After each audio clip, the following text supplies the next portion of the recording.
makatapos maglakad ng 17 araw patungong Maynila na kaharap na rin ang ilang taga-kasiguran Aurora si Pangulong Noynoy Aquino para iparating ang kanilang pagtutol sa Aurora Pacific Ecozone and Freeport o APECO. Nakatutok si Maki Pulido.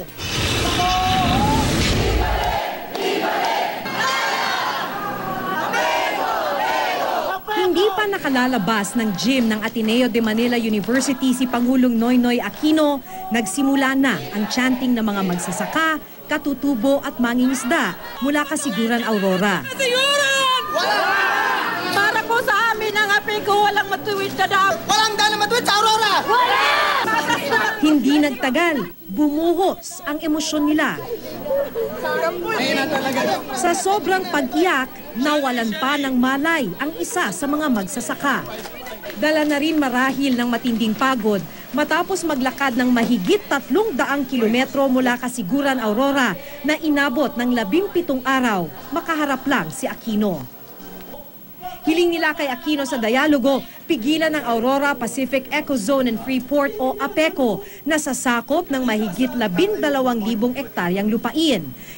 Gingit nila, nilalabag daw ng Republic Act 10083 o APECO Act na inakda ni Senador Edgardo Angara ang Comprehensive Agrarian Reform Law, pati na ang batas na nagbibigay proteksyon sa mga katutubo. Dahil sa Freeport Ecozone, mawawala raw ang lupain sa kabundukan ng mga katutubo.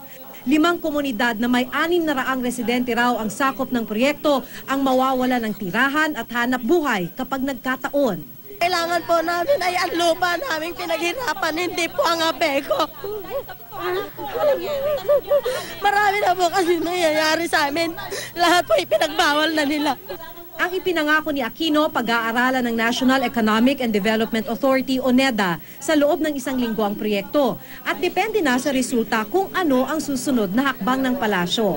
Ani Aquino, dapat pa ring balansihin kung makabubuti o hindi sa mas nakararami ang pagtayo ng isang freeport sa probinsya ng Aurora. Kasi nila hindi ako ang nagsugod nitong APECO. Hindi ko proyekto itong APECO. Gusto ko naman maging sulit itong pagtitipon natin to. Ano dapat bang gawin? Very few people knew the plans for APECO. Very few. Yun ang nga sinasabi nila.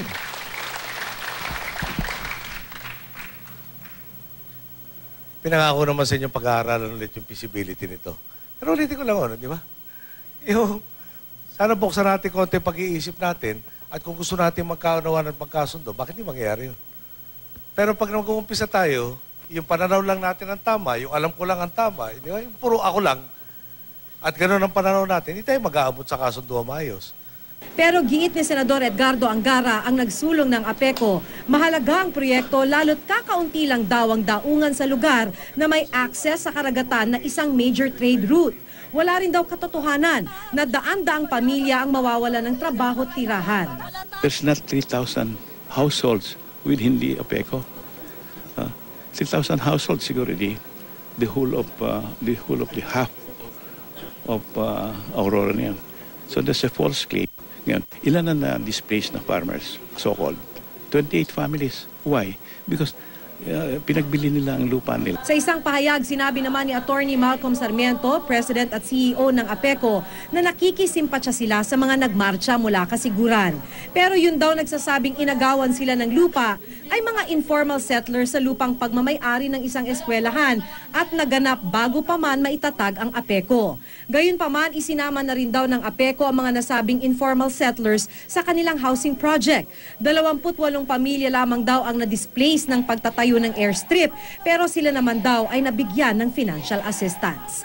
Maki Pulido, nakatutok, 24 oras.